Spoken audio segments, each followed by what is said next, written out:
Magandang araw po sa inyong lahat. Isang panibagong araw, panibagong kwento na naman po ang inyong mapapakinggan. Ang kwento natin sa araw na ito ay tungkol kay Jose Mari, isang binatang ipinanganak na pilay. Nasanay sa paggamit ng saklay, isang mabuting tao ang binata. Mabait, masunurin sa kanyang ina, isang di pansining tao sa kanilang baryo. May isa siyang kaibigan, si Walter.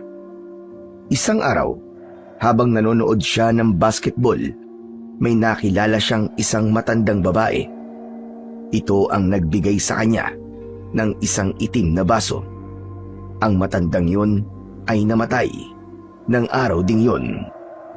Ano kaya ang magiging papel ng bagay na yun sa buhay ng binatang pilay? May kinalaman kaya ito sa pagsalakay at paggasik ng takot ng mga aswang sa baryo? Ano ang kayang gawin ng binata para masolusyonan ang kinakaharap na problema ng lahat? May laban kaya siya sa mga aswang gayong siya ay may karamdaman? Sasagutin natin ang lahat ng yan. Pero bago po ang lahat mga idol, huwag po nating kalimutang mag-subscribe at i-hit ang notification bell sa aking YouTube channel na The Voice Addict at Apong Isak para sa mas marami pang makapigil hininga na kwentong aswang at katatakutan mula sa mundo ng kapapalaghan.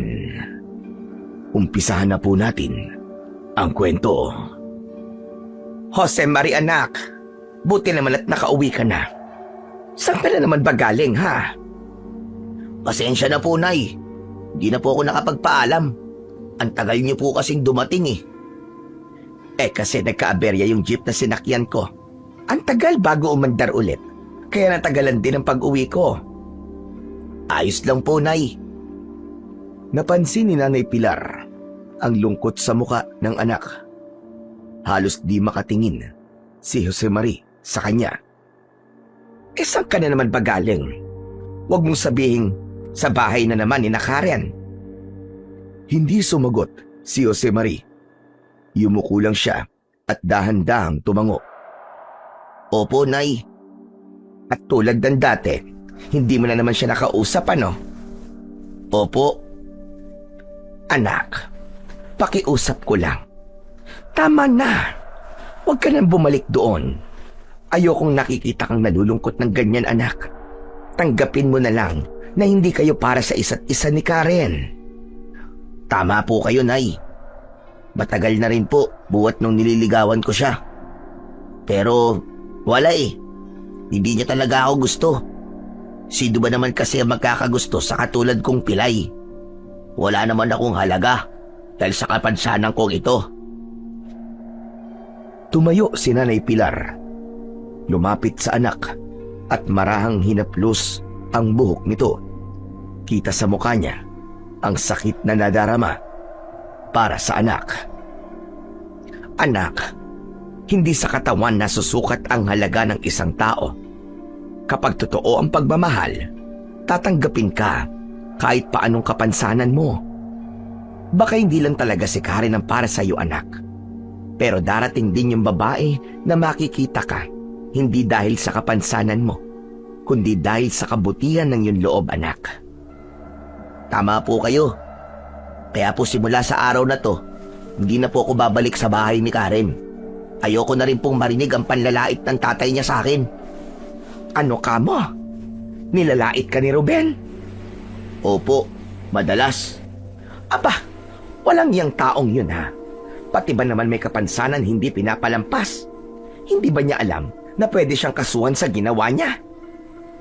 Hayaan niyo na po nay, tapos na ho yun. Ang mahalaga, natauhan na po ako ngayon. Napabuntong hininga si Aling Pilar bago marahang niyakap ang anak niyang si Jose Mari. Mahigpit, mahaba, puno ng pang-unawa at pag-aalala. Kaisa-isa na lang itong natitirang alaala ng yumaong asawa at ang tanging dahilan kung bakit patuloy siyang lumalaban sa hirap ng buhay. Sa bawat pagbuntong hininga ay may dalang bigat, ang bigat ng pagiging ina at ama sa loob ng isang simpleng tahanan.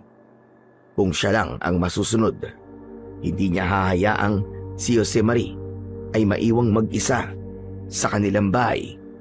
Kung pwede lang niyang iwan ang lahat, ang palengke, ang gulayan, ang mga suki niyang madalas tumawad para lang bantayan at gabayan ito, ay gagawin niya. Pero hindi niya kayang gawin yun. Kailangan niyang kumayod.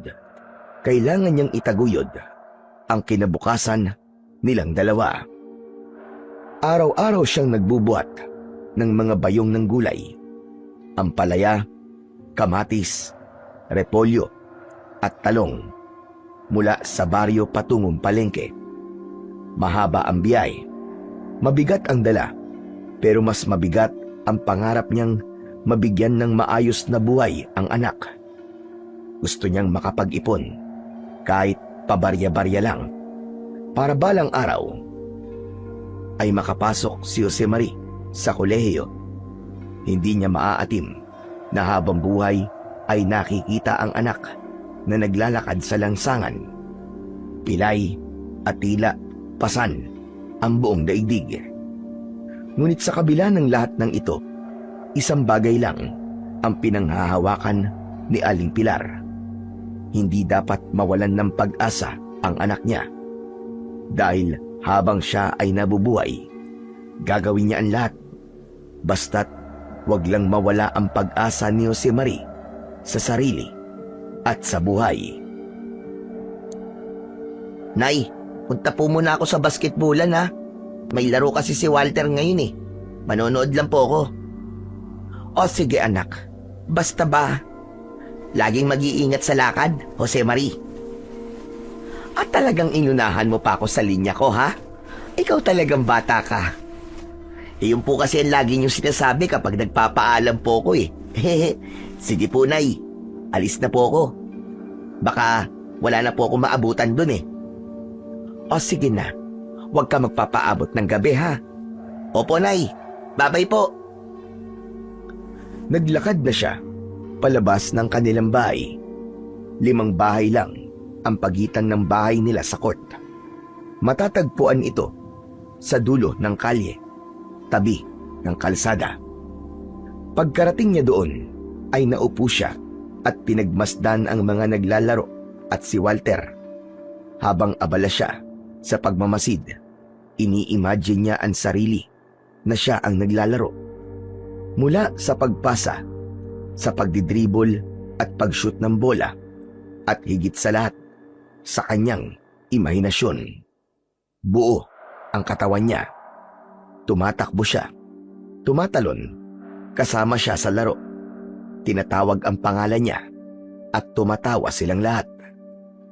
Sa loob ng munting sandali, nakalaya siya mula sa limitasyon ng kanyang katawan at sa bigat ng katotohanang hindi niya kailanman mararanasan ang mga yon dahil ipinanganak na siyang pilay at hindi makalakad ng maayos kahit buo naman ang paa. Pero sa imahinasyon, hindi siya naiiba. Isa siyang manlalaro, kaibigan, bahagi ng laro. At sa mga sandaling yon, sapat na yon para ngumiti siya ng kahit na konti. Maya-maya pa, isang matandang pulubi ang biglang lumapit kay Josemarie.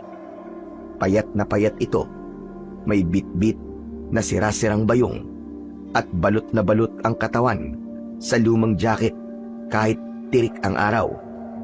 Dahan-dahan itong lumapit at huminto sa tapat niya.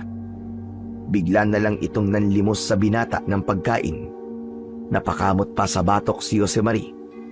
Wala rin siyang dalang pagkain, pero ayaw niyang palampasin ang pagkakataong makatulong. Dinukot niya ang bulsa ng kanyang lumang shorts at inilabas ang 1 pirasong lukot na 20 pesos. Yun ang huli niyang pera. Nako, pasensya na ho kayo ah. Wala rin ho akong pagkain eh. Pero ito na lang po oh. Last money ko na po to. Pero makakabili pa rin po yan ng kahit ilang pandesal. Sige na po, kunin nyo na. Tinitigan lang siya ng matanda. Sa kadahan-dahang tinanggap ang pera, ngumiti ito at nagpasalamat. Bago pa tuluyang umalis ang matanda, ay may ibinigay ito sa binata.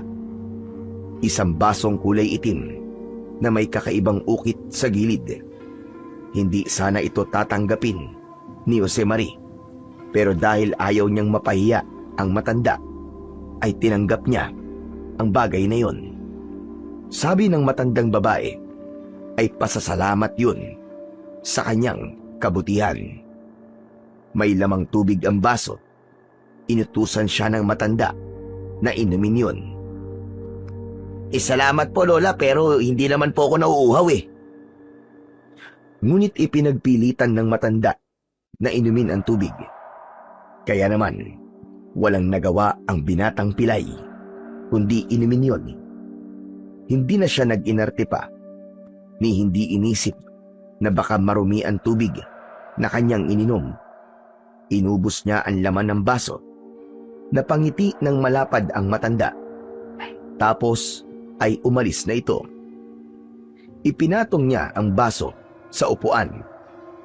Naagaw ang pansin niya nang lumapit sa kanya si Walter.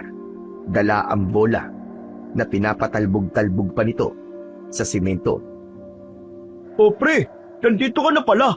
Kanina ka pa ba dyan? Kararating ko lang halos. Hindi ka man lang sumigaw na nandito ka na. Ikaw talaga, oo. Kasarap ng laro nyo eh. Ayoko namang makabala. Nakaano ba ako? Cheerleader na tatawag sa'yo. Pambihira ka. Sige na. Usap na lang tayo mamaya. Huwag kang aalis dyan ha. Tatapusin ko lang itong laro. Sayang ang pustahan eh. Baka manalo. Talaga? May pusta sa laban nyo? Oo eh. Kung manalo kayo, libre mo ako ha. Oo ba? Basta, i-cheer mo ako. Loko-loko ka talaga. Sige na, maglaro ka na. Natawa na lamang si Josemarie sa kakulitan ng kaibigan niyang si Walter. Kahit anong lungkot o pagod ang nararamdaman niya, laging may baong biro si Walter na agad nagpapagaan ng kanyang pakiramdam. Para bang natural na sa kaibigan ang maging masiyahin at palabiro. Si Walter ang itinuturing niya na tanging kaibigan. Kasama niya sa hirap at ginawa mula pa noong sila ay nasa elementarya. Magkasama silang lumaki, magkaskwela mula grade school hanggang high school, at palaging magkasangga sa lahat ng laban sa buhay. Kapag may nang aaway sa kanya, si Walter ang unang sumusugod para ipagtanggol siya. Hindi ito natatakot at palaging handang tumayo para sa kanya, anuman ang mangyari. Dahil sa matibay nilang samahan at dami ng pinagdaanang pagsubok, hindi na lamang kaibigan ang turing ni Josemarie kay Walter. Para na yung tunay na kapatid.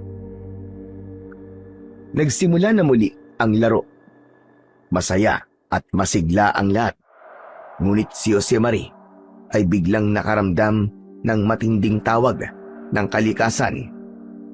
Naiihi siya, kaya't dahan-dahan siyang tumayo mula sa inuupuan at naglakad papunta sa gilid ng court, kung saan may bakanting lugar at ilang punong maaaring pagtaguan.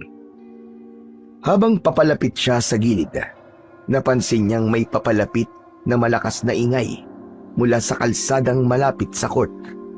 Paglingon niya, isang jeep ang rumaragasa, mabilis at tila wala sa kontrol. Paulit-ulit ang pagbusina nito, malalakas, sunod-sunod. Biglang nanlaki ang mga mata ni Josemarie. Ang mismong direksyong tinatahak ng truck ay siya ring kinatatayuan niya ngayon. Gusto niyang tumakbo, umiwas, pero hindi niya magawa. Pilay siya. wala siyang sapat na lakas para makatakbo palayo. Jose Marie! Takbo! Tumigil ang laro. Tumigil ang lahat. Ngunit ang binatang pilay napako sa kanyang kinatatayuan. Napapikit na lang siya nang maramdaman ang dalawang kamay na tila tumulak sa kanya. Nagmulat siya ng mga mata at may nakita siyang kakaiba. Tumilapon siya sa kaliwang bahagi. Agad na tumakbo si Walter upang suriin ang kalagayan niya. Maraming gasgas at sugat ang binata. Ngunit nakahinga ng maluwag si Walter nang makitang buhay ang kaibigan at nakadilat ang mga mata. Diyos ko! Diyos ko! Ayos ka lang ba? Jose Marie! Oo. Ayos lang ako, Walter. Pero yung matanda, may nagligtas sa aking matanda. Ano? Sino? Paanong... Itinuro ni Jose Marie ang ilalim ng jeep kung saan nakaipit ang matandang pulubi. Nagulungan ito. Maraming dugo ang nagkalat sa lupa. Itinulak niya ako. Hindi ako nasagasaan. Hindi ako tinamaan. Tinulak niya ako. Tila naguguluhan ang binatang pilay na si Jose Marie. Hindi niya na kayang sabihin ng maayos ang kanyang gustong sabihin. Si Walter ay nalilito na rin sa kanyang mga sinasabi. Pero kahit na ano pa man yun, ang mahalaga sa kanya, nakaligtas ang kanyang kaibigan. Inakay niya ito papunta sa court at doon ay umupo sila. Binigyan niya ito ng tubig upang kumalma. Ano nangyari? Hindi ko maintindihan eh. Iniligtas ako ng matanda. Itinulak niya ako. Ang bilis ng pangyayari, Walter. Kawawa naman siya. Nagdahil sa akin, namatay siya. Huwag mo sisihin ang sarili mo sa nangyari sa kanya. Ilang sandali lang, matapos ang nakakabinging sigawan at pagkagulat ng mga tao sa paligid, dumating ang mga pulis at agad isinara ang bahagi ng kalsadang pinangyarihan ng aksidente. Nilapitan nila ang driver ng jeep na tila lutang at halos hindi makapagsalita. Ayon sa paunang imbestigasyon ng mga otoridad, nawalan ng preno ang sasakyan.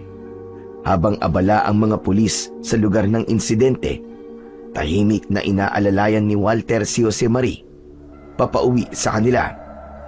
Hindi man siya pisikal na nasaktan. Ramdam ni Walter na matinding takot at trauma ang iniwan ng pangyayari sa kanyang kaibigan. Pagkarating sa bahay, agad silang sinalubong ni Aling Pilar. Nang makita ang anak na namumutla, agad itong niyakap ng maigpit habang humahagulgol. Nabalitaan na rin kasi nito kung ano ang nangyari. Diyos ko! Ang anak ko! Paulit-ulit niyang hinahalikan ng anak sa noo, sa pisngi. Parang gusto niyang tiyakin na buhay pa ito, na totoo ngang hindi ito kinuha ng kapalaran sa araw na yon. Tahimik lamang si Jose Marie habang yakap ng ina. Hindi pa rin siya makapagsalita. Sa isipan niya, patuloy pa rin ang pag-ikot ng eksena, ang tunog ng busina, ang paparating na jeep, ang sigaw ni Walter. Salamat, Diyos ko. Salamat at hindi mo siya kinuha sa akin. Kung may nangyari sa anak ko, hindi ko kakayanin. Patuloy ang hikbi ni Aling Pilar habang mahigpit pa rin ang pagkakayakap sa anak. Ramdam ni Jose Marie ang panginginig ng katawan ng kanyang ina. Isang inang halos mawalan ng ulirat sa pag-aalala. Auntie, mukhang kailangan po niya ng pahinga. Baka mas mainam po kung mahiga na muna siya. Tumango si Aling Pilar habang pinapahid ang luwa sa kanyang pisngi. Maingat niyang inilalayan si Josemarie papasok sa bahay. Tahimik lang ang binata, pero kita sa mga mata niya ang takot na hindi pa rin lubusang nawawala. Pagkaupo sa kama, naupo si Nanay Pilar sa tabi niya at hinawakan ang kanyang kamay. Anak, okay na ha? Walang masamang nangyari sa iyo. Huwag ka nang masyadong mag-isip. Kung may mararamdaman kang masakit o masama, magsabi ka lang sa akin ha. Nandito lang ako, anak. Nay, akala ko po, katapusan ko na po kanina. Napayakap muli si Aling Pilar. Wala na siyang masabi. Hinaplos niya ang likod ng anak habang hinahayaan itong umiyak. Patawad po, Nay. Patawad po kung pinag-alala po kita. Wala yon. Ang mahalaga, ligtas ka at buhay, anak. Buhay nga po ako. Pero nakukonsensya po ako dun sa nangyari sa matanda. Ano ka ba, Josemarie? Kagustuhan ni Lola na iligtas ka. Kaya sana wag mo sayangin ang pangalawang buhay na ibinigay niya sa'yo. Tsaka aksidente yun eh, walang may gusto sa nangyari. Tama si Walter, anak. Huwag mo sisihin ang sarili mo. Hindi mo kagustuhan na nangyari. Biktima ka rin. Kasalanan niyo ng driver. Eh kung bakit hindi ini-inspeksyon ng sasakyan bago gamitin sa kalsada? Josemarie, pag-iingat ka na sa susunod ha. Oo, pre. Natuto na ako. Parang bigla ko na-realize kung gaano kaikli at kahalaga ang buhay. Hindi ko makakalimutan ang itsura ni Lola kung paano niya ako iniligtas. Tapos, siya ang nasagasaan. Siya ang naging anghel mo, anak. Anghel na isinugo para iligtas ka. At minsan, kahit masakit, may mga taong dumarating para ipaalala sa atin kung gaano kahalaga ang bawat segundo sa ating buhay. Kaya nga, simula ngayon, gamitin mo yung pangalawang pagkakataon sa tama. Gawin mong makabuluhan ng bawat araw. Para sa kanya, para sa sarili mo, at para sa lahat ng nagmamahal sa'yo. Tama ka, Walter. Pangalawang buhay ko na to. May dahilan siguro kung bakit ako nabuhay. Lumipas ang ilang araw at muling bumalik sa normal ang takbo ng paligid. Nabalitaan niyang nailibing na ang matandang babae sa sementeryo malapit sa kanilang lugar.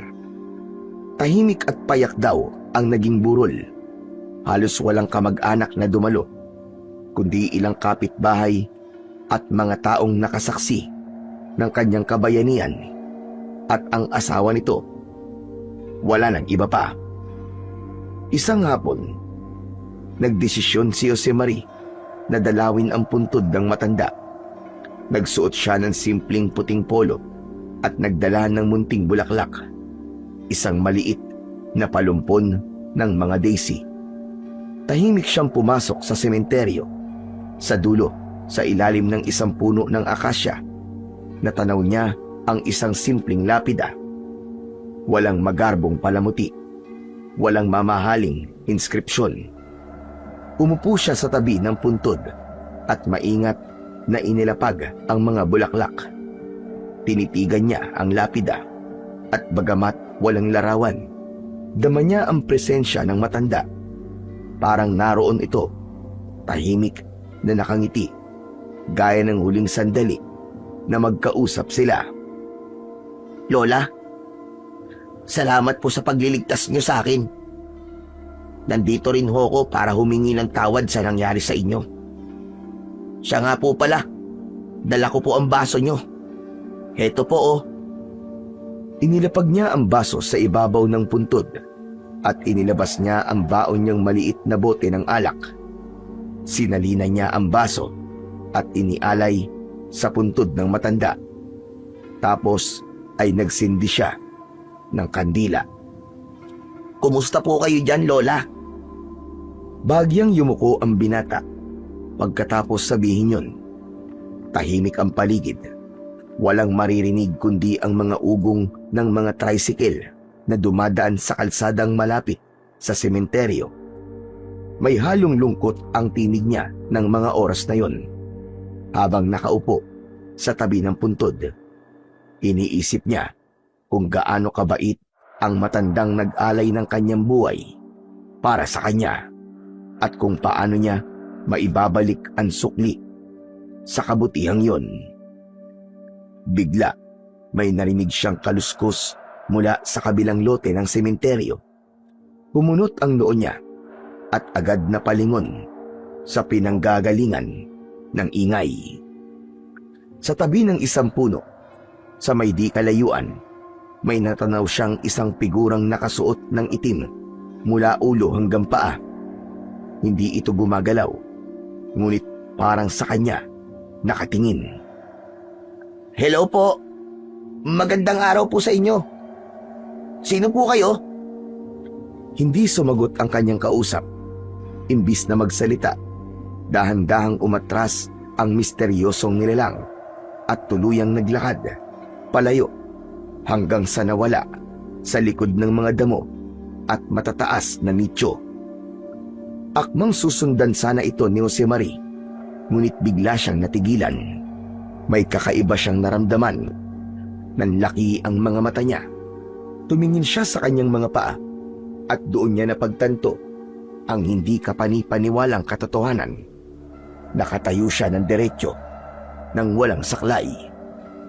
Dahan-dahan niyang iwinasiwas ang kanyang kaliwang paa. Ang paa niyang matagal ng pilay. Maingat niya itong muling itinapak sa lupa at laking gulat niya nang walang maramdamang sakit o paninigas. Sunod-sunod niyang iginalaw ang kanyang mga binti. Kanan, kaliwa, kaliwa, kanan. Hala, ano to? Ayos! Nakakalakad na ako! Paano nangyari yun? Ang galing! Sinubukan niyang umabante ng ilang hakbang. 1, 2, 3. Hindi siya nadapa. Hindi bumigat ang pakiramdam. Tuloy-tuloy na ang kanyang lakad. Sa sobrang tuwa, napasigaw siya, saka napatawa. Tumalon-talon siya na parang batang nakatanggap ng regalo sa Pasko. Upang masiguro kung gising nga siya, pinisil niya ang sarili niyang braso. Hindi pa rin makapaniwala, kaya't pinitik niya ang sariling ilong. Aray ko! Ayos! Hindi talaga to isang panaginip lang. Totoong nangyayari to. Nakakalakad na talaga ako. Napalingon siyang muli sa daang tinahak ng nilalang na nakita niya. Wala na ito, pero sa puso niya, alam niyang may koneksyon ang pangyayaring yun sa matanda. At habang nakatayo siya sa lupa ng sementeryo, buong galak siyang tumingala sa langit at nagpasalamat sa Panginoon at sa matandang pulubi na kanyang dinalaw. Sa sobrang tuwa, dinampot ni Josemarie ang kanyang saklay at tumakbo palayo sa sementeryo. Habang tumatakbo, tila ba lumulutang ang kanyang mga paa sa lupa. Masayang masaya siya. Sabik na sabik siyang ibinalita sa kanyang ina at sa kaibigan niyang si Walter ang hindi kapani-paniwalang biyaya na natanggap niya. Habang pabalik sa kanilang barangay, nadaanan niya ang barangay hall kung saan may nagkakagulong kumpulan ng mga tao. May ilan pang umiiling, may mga nag-uusap-usap ng pabulong at may ilan ding tila gulat sa kanilang naririnig. Agad niyang napansin si Walter sa gitna ng umpukan.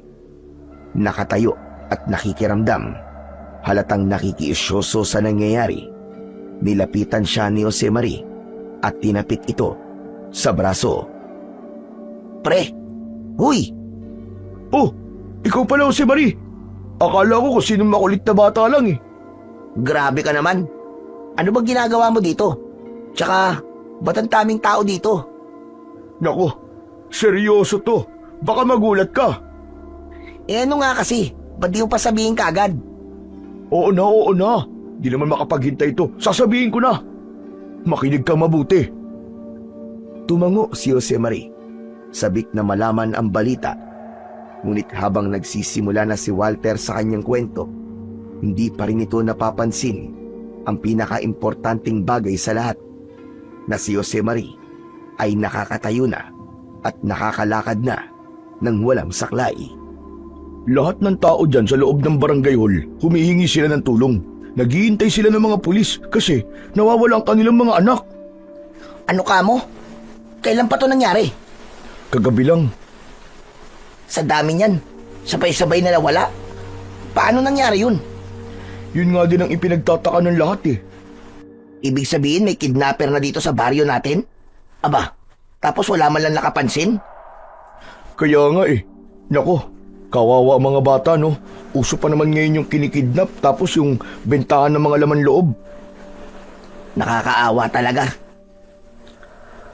Biglang napatingin si Walter sa kanyang kaibigan mula ulo hanggang paa nang mapansing bitbit nito ang kanyang saklay. Hoy, bakit buhat-buhat mo yung saklay mo? Ano ka ba? Baka mamaya matumba ka niyan eh. Ibaba mo na nga yan. Hindi na kailangan, Walter. Ano? Anong hindi na kailangan? Muling ibinaba ni Jose Marie ang saklay sa lupa at pansamantalang ginamit yon. Nagpatay mali siya, lalo na't napansin niyang may mga nakatingin na sa kanila.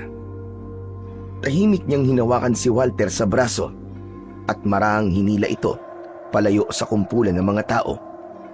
Tumangulang si Walter. Medyo nagtataka pero sumunod. Dinala siya ni Jose Marie sa isang sulok ng bakuran ng barangay hall sa likod ng isang lumang pader kung saan halos walang tao, malayo sa ingay at usapan. Maya-maya pa, huminga ng malalim ang binata. Tumingala siya. Sa kadahan-dahang inilayo ang saklay sa katawan niya at saka siya naglakad ng diretsyo. Putya, Jose Marie! Nakakalakad ka na? Diyos ko, totoo ba to? Totoong totoo, pare. Ako man nga eh. Hindi rin makapaniwala sa milagrong to eh. Hanip na yan! Hindi ko alam kung matatakot ako o matutuwa eh. Pero, paano? Paano nangyari yan? Hindi ko alam. Basta kanina dinalaw ko yung puntod ng matandang babaeng nagligtas sa akin. Tapos, biglang naging ganito na. Hanip, ang galing ah. Ayos yan, pero teka. Bakit naman inilayo mo pa ako sa mga tao? Ayaw mo bang makita nila na nakakapaglakad ka na? Ayoko munang may makaalam na iba. Muntik na nga eh. Mahirap magpaliwanag sa ngayon kasi may nangyayaring kakaiba dito sa baryo natin. Alam mo naman dito, maraming mapanghusga kapag may nakikitang hindi pangkaraniwan. Ikaw pa lang ang nakakaalam nito. Eh ang nanay mo? Ngayon pa lang ako uuwi. Gusto ko na nga ding malaman niya to eh. Sasama ako sa'yo. Gusto kong makita yung reaksyon niya sa ima lang to. Paalis na sana ang dalawa, pero biglang may dalawang binatilyo ang dumating at isinigaw ng mga ito na may nakita silang bangkay na palutang-lutang sa ilog sa may ilalim ng tulay.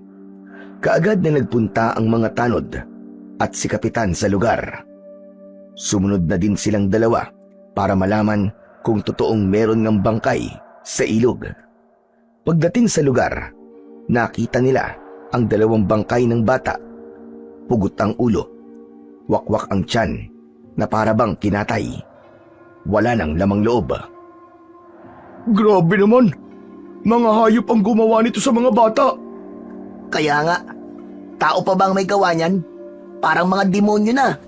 Wala silang awa sa mga batang yan. Walang kalaban-laban. Kaliwat kanan ang komento ng mga tao. May nagsasabing sindikato raw ang may gawa. Baka kinukuha ang mga bata para ibenta ang lamang loob. Ang iba naman ay naniniwala na halimaw ang may kagagawan dahil sa itsura ng mga katawan. Dahil dito, biglang nakaramdam ng matinding takot ang mga taga-baryo. Hindi na mapakali ang mga magulang. Pinayuhan sila ng mga tanod at opisyal ng barangay na huwag hahayaang lumabas mag-isa ang mga bata, lalo na sa gabi. Kahit sa umaga, kailangan daw may kasama. Halika na, uwi na tayo. Hayaan na natin ang mga otoridad na gawin ang trabaho nila. Mabuti pa nga. Baka hinahanap na rin ako ni nanay eh. Naglakad na sila pauwi. Agad silang sinalubong ni Aling Pilar nang makita niyang paparating ang dalawa. Nako, kanina pa kita hinahanap. Saan ba kayong galing dalawa ha? Nay, galing lang po ako sa sementeryo. Dinalo ko lang po yung lola na nagligtas sa akin. Sinamahan lang po ako ni Walter pauwi dito. Ganun ba? Bakit hindi ka man lang nagpaalam kagabi na may lakad ka palang ganun ngayon? Di sana hindi ako nag-aalala sa'yo. Sa susunod anak, magsasabi ka man lang. Opo, Nay. Sorry po. Usap-usapan kanina ng mga tsismosa sa palengke na may mga bata raw na nawawala. Hindi niyo ba nabalitaan yon? Alam na po namin, Aling Pilar. Galing po kami doon sa barangay hall. Andun po yung mga magulang na nawawala ng anak. Nako, kayong dalawa mag-iingat kayo ha. Baka sa simula mga bata pa ang dinudukot. Pero kalaunan, baka pati kayo ay dukutin na din. Huwag na muna kayo maglalalabas. Nako, Nay. Takot lang po nila sa akin. Pasok na po muna ako. Nauuhaw po ako eh. Hindi nito napansin na diretso nang naglalakad ang anak. Wala na ang paika-ikang hakbang at hindi na ito umaasa sa saklay. Sa sobrang pagkaabala sa pag-aalala, hindi na niya namalayan ang malaking pagbabagong yun. Aling Pilar, wala ka ba napapansin kay Jose Marie? Sa tingin ko, unti-unti niya nang natatanggap ang nangyari. Hindi na siya nagkukulong dito sa bahay. Hindi po yun ang ibig ko sabihin. Ano pala? Ito po Oh, saklay ni Jose Maria na. Bakit ikaw ang may hawak niyan? Anong ginagamit niya?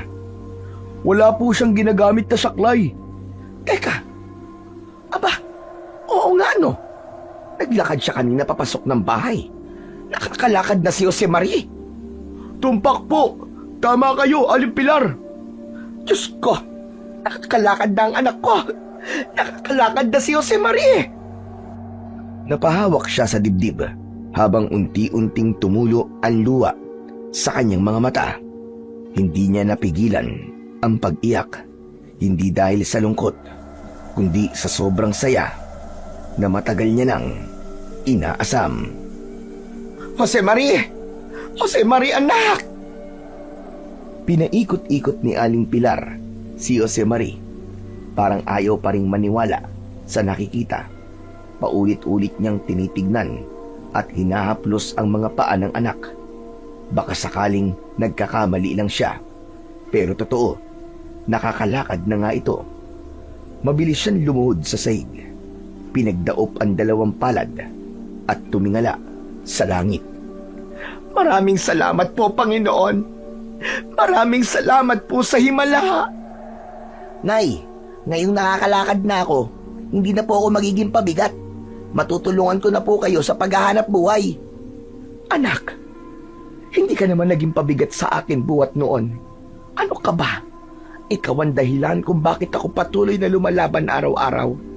Kung alam mo lang, kung ilang gabi akong nagdasal, kung ilang ulit kong kinausap ang Panginoon para lamang makalakad ka.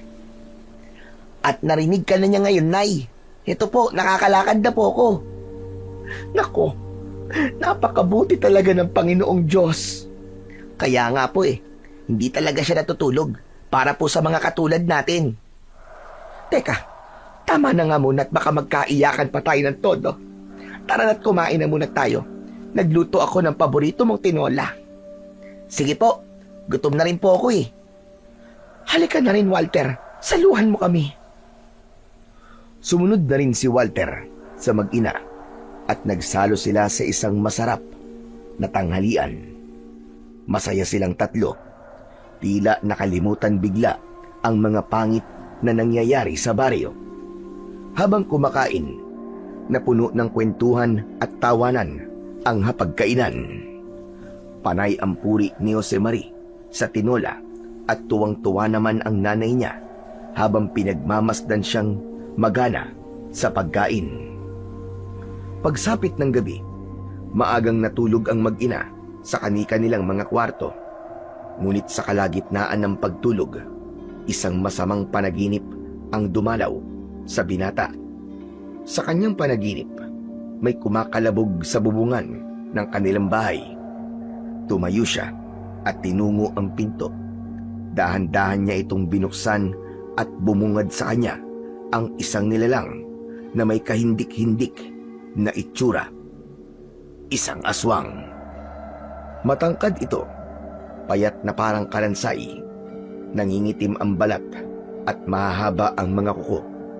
Ang mga mata nito ay mapula at ang bibig ay punong-puno ng matutulis na ngipin. Habang naglalakad ito palapit, nakalawit ang dila nitong mahabang parang uod. Mabaho ang hininga nito, amoy bulok na karne. Napaatras si Josemarie. Biglang nanginig sa takot. Gusto niyang sumigaw, pero wala siyang boses.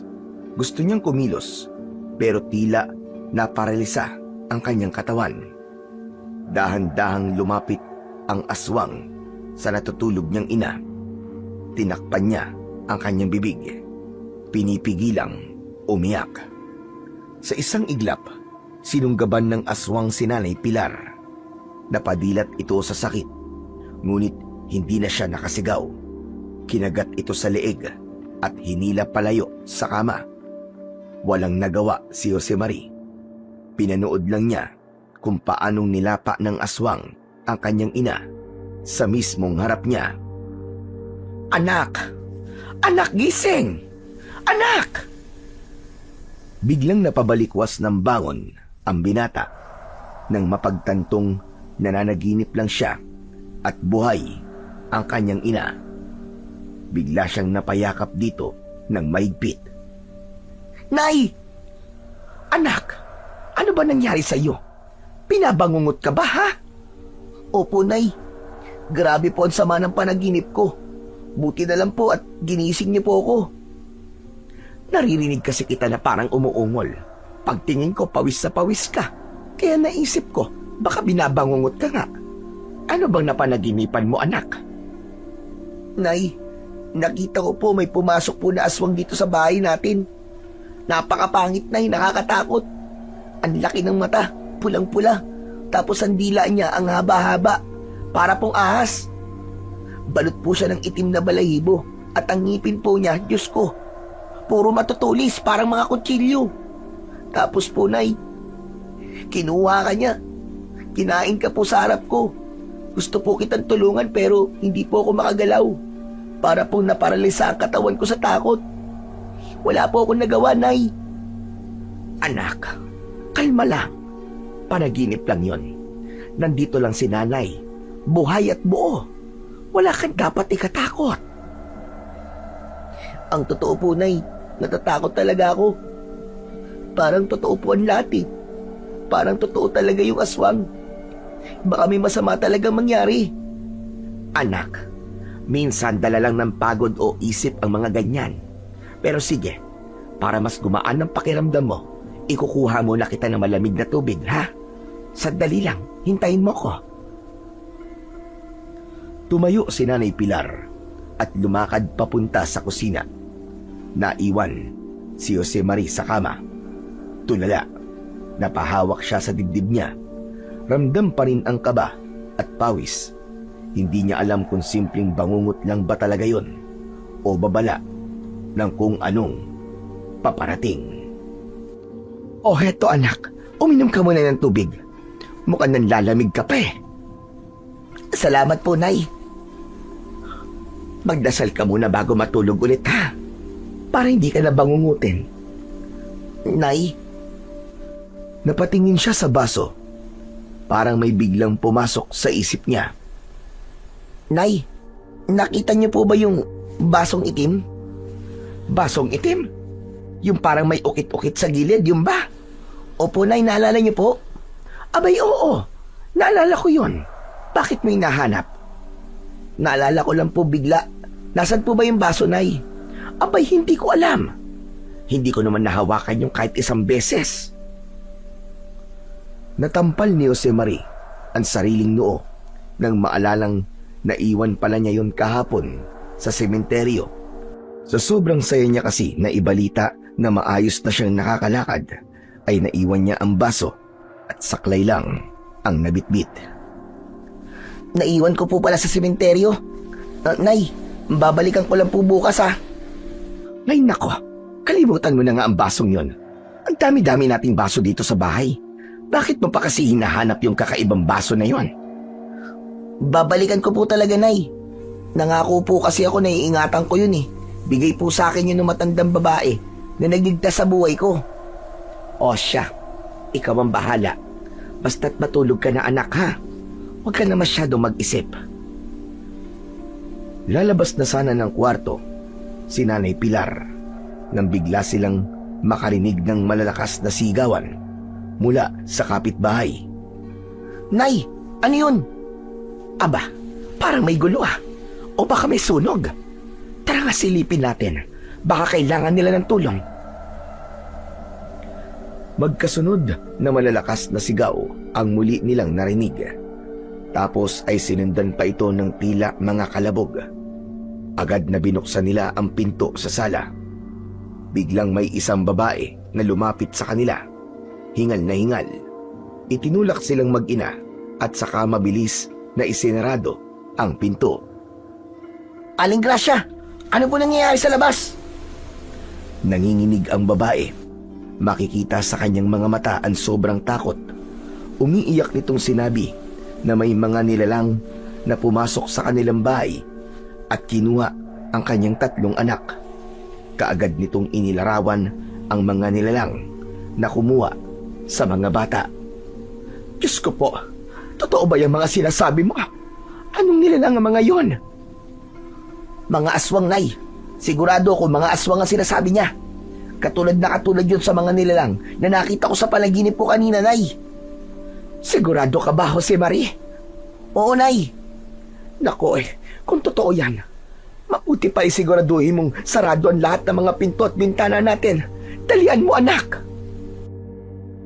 Mabilis na lumapit si Jose Marie sa pinto.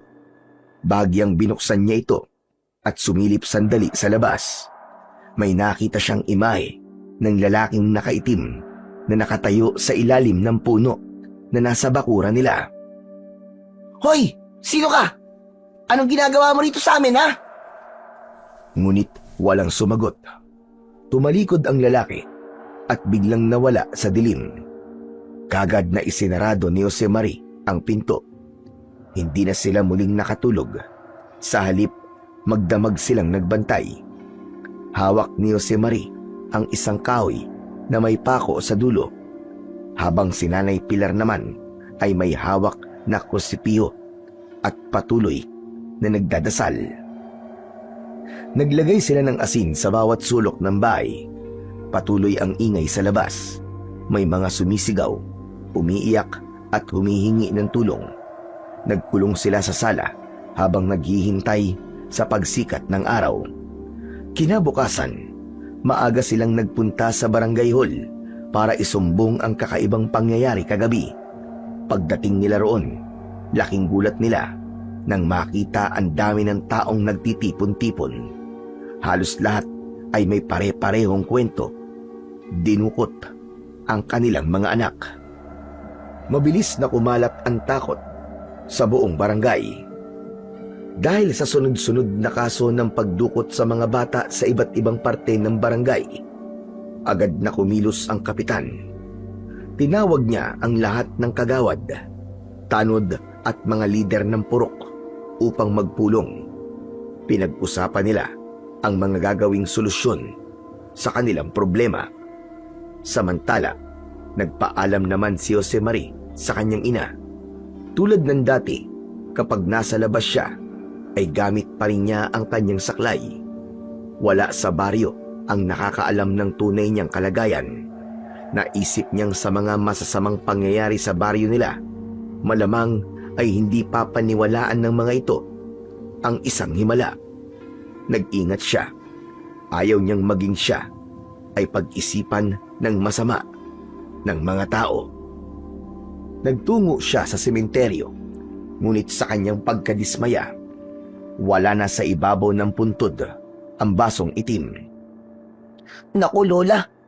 Mukhang may nakapulot na po ng baso nyo. Sorry po. Hindi ko po kasi naalala kahapon na bitbitin eh. Ito ba ang hinahanap mo? Napalingon si Jose Marie. Sa likod, nang marinig ang boses, bigla siyang napaatras sa gulat nang makita ang isang matandang lalaki na nakasuot ng purong itim na damit. Maputi na at mahaba ang buhok nito at may mahaba siyang balbas. Teka, ikaw yung taong nakaitim kahapon. At ako rin yung nakita mo kagabi na nagbabantay sa bahay nyo. Ano? Pero bakit po? Halika, sumama ka sa akin. Kailangan nating mag-usap. Sandali po. Bakit naman po ako sasama sa inyo? Hindi ko naman po kayo kilala. Ako si Goryo.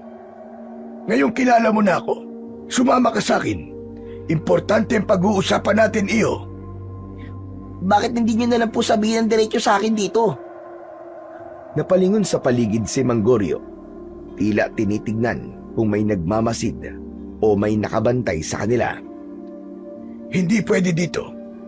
Masyadong lantad ang lugar na to. Baka may makarinig. Itong basong ito ang pag-uusapan natin. Halika na, magtiwala ka iyo. Hindi ako masamang tao. Wala akong gagawing masama sa'yo. Wala kang dapat na ipag-alala. Hindi naman kita masasaktan dahil mas malakas ka. At Pilay po ako. Madali lang po para sa inyo na gawan po ako ng masama. Alam mong hindi ako makakalaban. hindi ka pilay. Magaling ka na. Kaya mo nang hindi gumamit ng saklay na yan. Teka, sinusubaybayan niyo po ba ako? Halika na. Sasabihin ko ang lahat sa'yo. Pero hindi dito. Naglakad na ang matanda. Hindi maipaliwanag ng binata kung bakit bigla siyang napakakbang pasunod dito. Biglang tila nakumbinsi niya ang sarili na dapat niyang pagkatiwalaan ang matandang lalaki. Naglakad sila na halos 10 minuto bago narating ang isang maliit at lumang bahay na gawa sa bato. May maliit na balon at maraming tanim na halaman sa paligid. Nandito na tayo. Ito ang bahay ko. Halika, pumasok ka. Nag-iisa lang po ba kayo rito, Tatang? Oo, pero kung sasamahan mo ko, edi dalawa na tayo.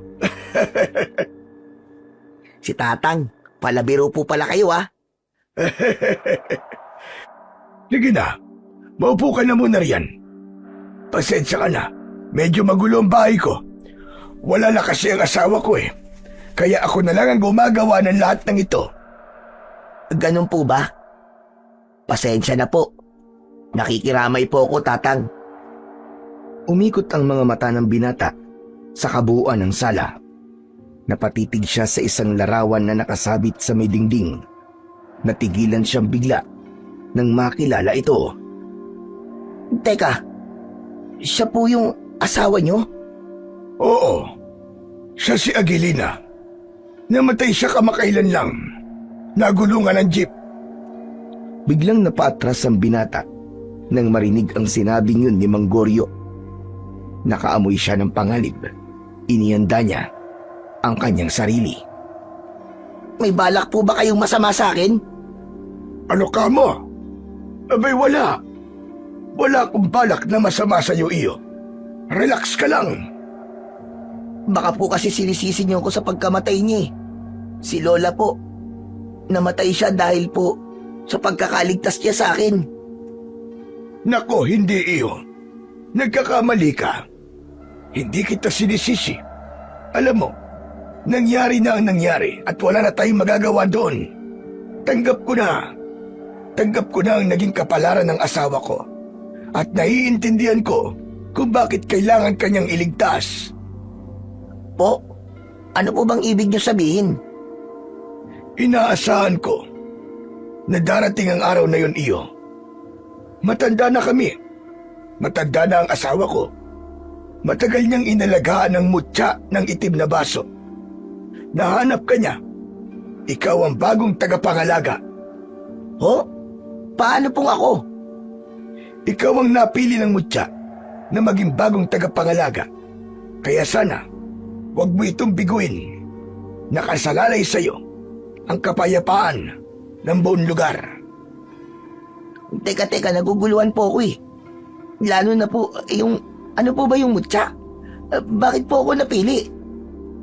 Heto, kunin mo ang basong ito. Ikaw na ang bagong tagapangalaga niyan. Yan ang tinutukoy kong may mutya. Sandali lang po. Wala po akong maintindihan eh.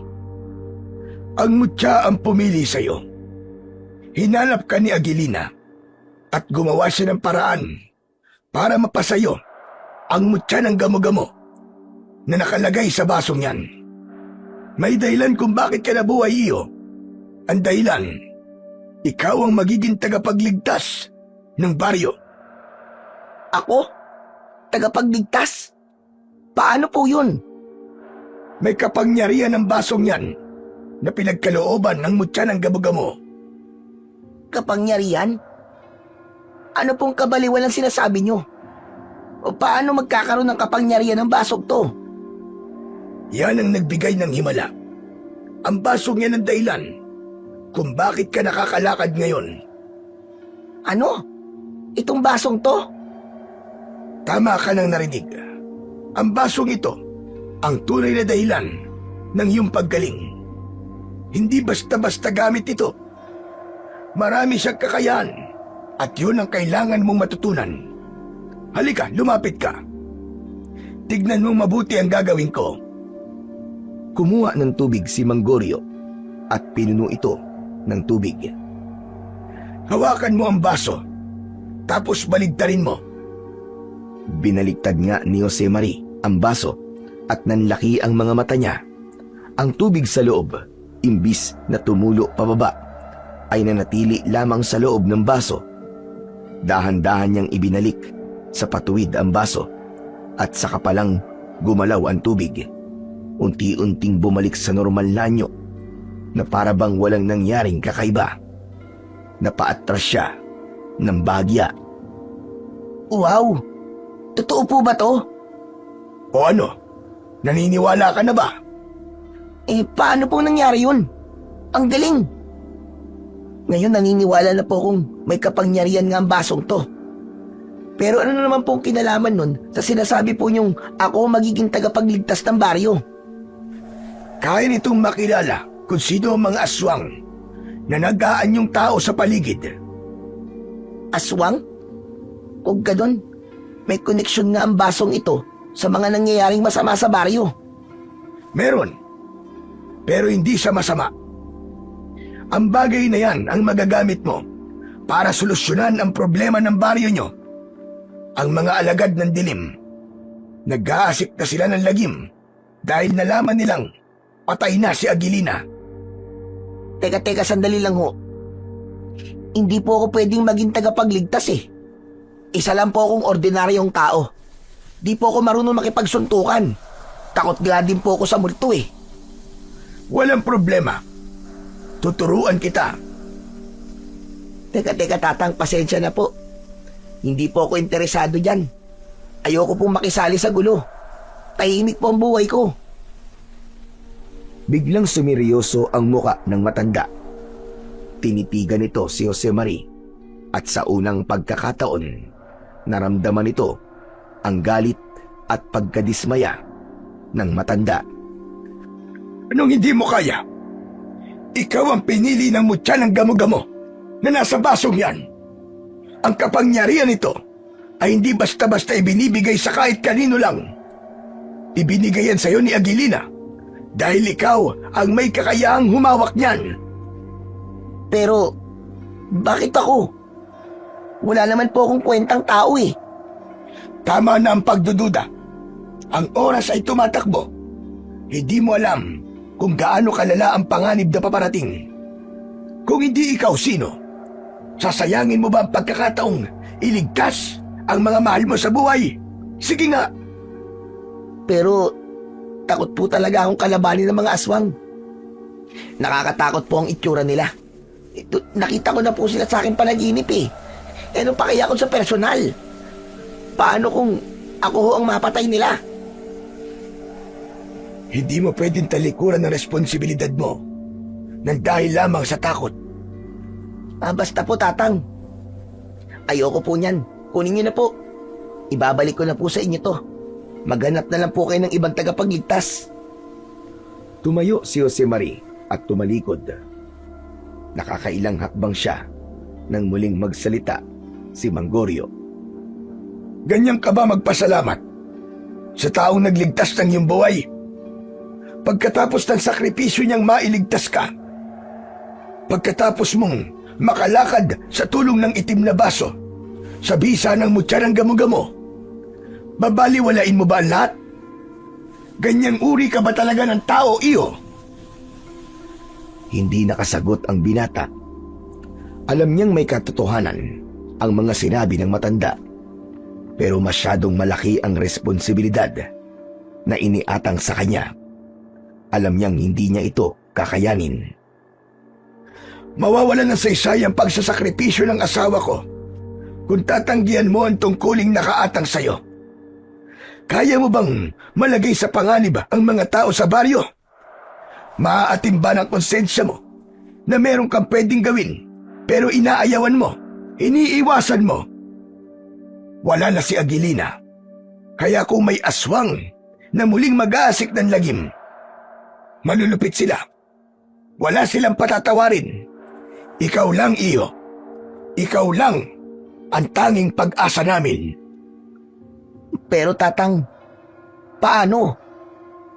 Hindi ka pipiliin ng mutya ng gamo-gamo na nakulong sa baso kung wala kang kakayahan, iyo.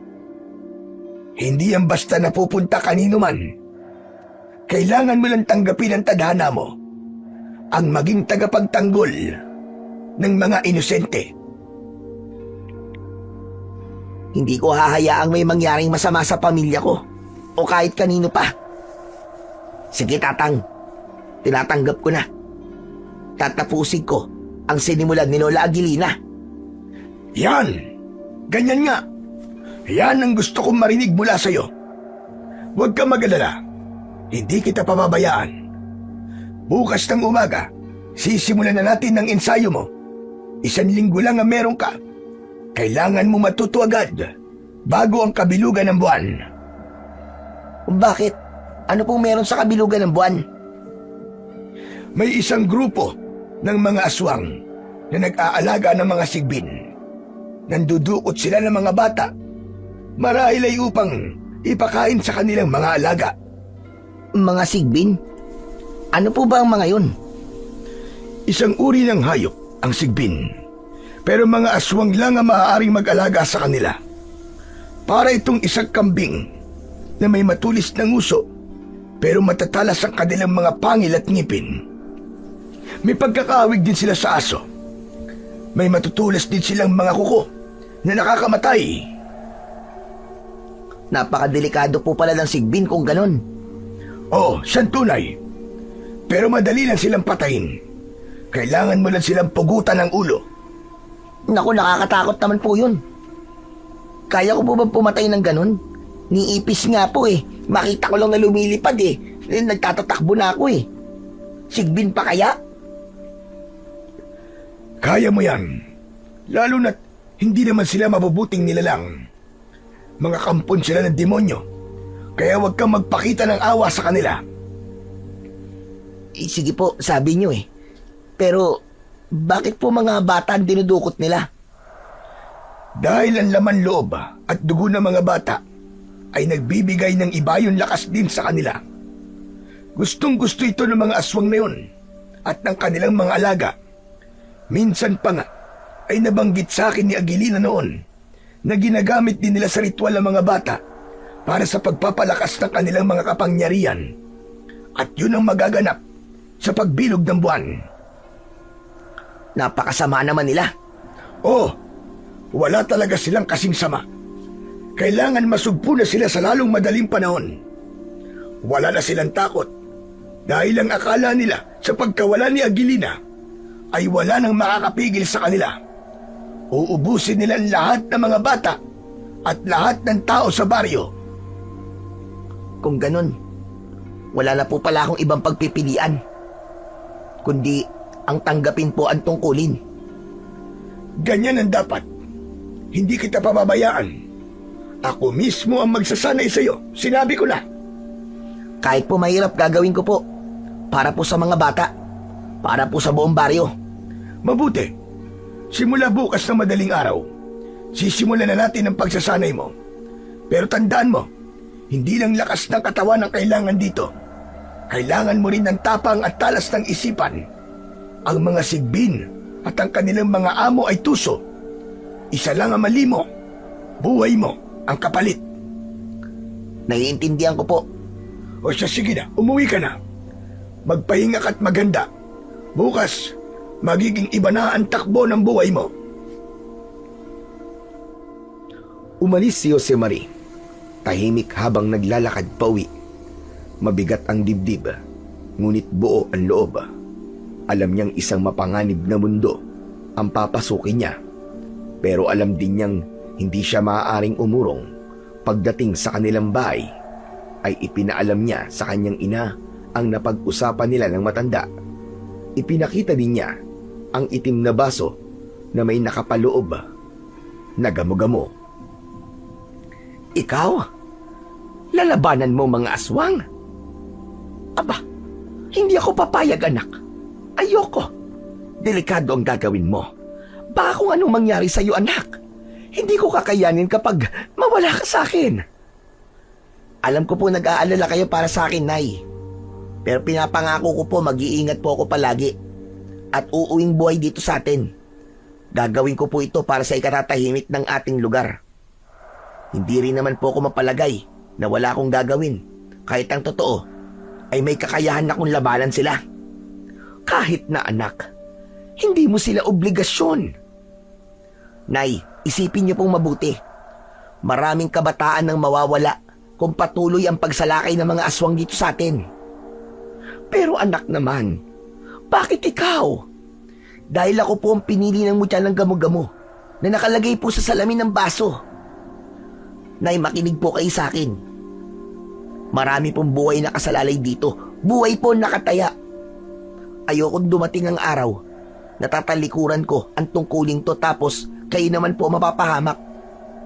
Ayokong mangyari yung nasa panaginip ko, Nay. Sigurado ako, isa pong babalayon. At kailangan kong gumawa ng paraan para hindi yun magkatotoo. Pero anak, hindi naman mangyayari yun. Panaginip lang yun eh. Parang awa mo na, anak. Ibalik mo na ang mutya na yan at kalimutan ang lahat. Wala kang obligasyong tumulong sa baryong ito. Hindi mo sila kargo. Nakalimutan niyo na po ba, Nay? Hindi ba't parang pangalawang buhay ko na po to? Ito na po yung dahilan kung bakit po ako nabuhay. Patay na po sana ako kung di lang po ako iniligtas ng matandang babae. Hindi niya ako obligasyong tulungan. Pero ibinigay niya po ang sarili niyang buhay kapalit ng sa kanya. Iniligtas niya po ako dahil alam niya pong ako lang ang may kakayahan na lumaban po sa mga aswang na yon. Natahimik si Aling Pilar. Hindi niya alam kung ano ang isasagot niya sa kanyang anak. Ayaw niya ng ideyang ito. Nahaharap sa mga aswang ng kanyang anak. Pero wala naman siyang magagawa kung desidido na ang anak sa kanyang desisyon. Kung hindi na kita mapipigilan, anak. Sige, gawin mo kung ano ang alam mong tama. Pero anak, ipangako mo sa akin na mag-iingat kang palagi. Salamat, Nay. Kayo din po. Mag-iingat din po kayo rito. Kaagad na inihanda ni Aling Pilar ang mga damit at pagkain ni Jose Marie na dadalhin sa gubat. Natawa tuloy si Jose Marie nang makita ang 2 bag at isang supot. Pinapalayas mo na yung hata ko, Nay, ah. 2 bag talaga? 1 linggo lang naman ako roon. Ano ka ba? Bigas at pagkain ang laman niyang 1 bag. Baka magutom ka ron eh. Oo na po. Maraming salamat po, Nay. Yung bilin ko sa'yo, ha? Opo, Nay. Mag-iingat po ako. Kinabukasan, maagang umalis ang binata. Nagtungo ito sa sementeryo at mula doon, ay tinuntun niya ang daan papunta sa bahay ni Manggorio. Habang naglalakad sa makipot at medyo madamong daan sa gilid ng sementeryo, naramdaman ni Josemari ang kakaibang pakiramdam. Parang may matang nakamasid sa kanya. Bawat yapak niya ay tila ginagaya ng isa pa. Tumigil siya at lumingon. Ngunit walang tao. Muli siyang naglakad, pero ngayon ay mas mabilis at mas alerto na siya nang bigla niyang maramdaman ang pagkaluskos sa kanyang likuran. Mabilis siyang napalingon at doon niya nakita ang isang pamilyar na mukha. Walter? Pare, sorry ah. Bakit mo ako sinusundan? Anong ginagawa mo dito? Madaling araw pa lang ah. Kasi napansin ko kahapon pa na may mga kakaiba kang kilos. Tapos kanina nakita kitang nagmamadaling lumabas. Na-curious lang ako kung saan ka papunta o kung ano ang gagawin mo. Saan ka nga ba papunta? Sama mo naman ako dyan. Ano? Bakit ka naman sasama? Wala ka namang gagawin sa pupuntahan ko eh. Saan ka nga ba kasi pupunta? Sige na, sama mo naman ako. Ay nako, kulit. Sige na nga, may magagawa pa ba ako? Nandito ka na. Sabay silang nagpatuloy sa paglalakad. Pagkarating sa bahay ni Manggorio, may naamoy silang matapang na usok na may halong mapait at maanghang na aroma. Dahang-dahang lumapit si Josemari sa pintuan, saka kumatok. Wala pang ilang sandali, may narinig silang paos na boses mula sa loob. Pumasok kayo! Napatingin ang magkaibigan sa isa't isa. Parehong nagulat sa sinabi ng matanda. Dahan-dahan nilang binuksan ang pinto at pumasok. Sa loob, nakita nilang abala si Manggorio sa isang kakaibang ritual. Nakasalampak siya sa saig. May nakalatag na bilog na gawa sa asin at uling. Sa gitna ng bilog ay may maliit na palayok na may umaasong dahon at tuyong balat ng hayop na hindi nila matukoy. Sa gilid ay may luma at makapal na aklat na tila sinulat pa noong unang panahon. Bukas sa pahinang may kakaibang simbolo. Natagalan kaya ta, Josemari? At may kasama ka pa? Paumanhin po, Manggorio. Sinundan po kasi ako ni Walter eh. Hindi ko po sinasadya. Hindi ko rin po alam kung paano po siya pipigilan. Sorry po. Sinundan ko po si Josemari dahil nag-alala lang po ako sa kanya. Tumigil si Manggorio sa pagkukudlit ng simbolo sa saig.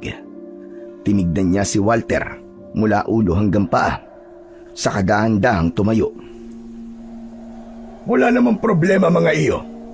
Mas mabuti ngayon para may kasama itong si Josemari habang nagsasanay.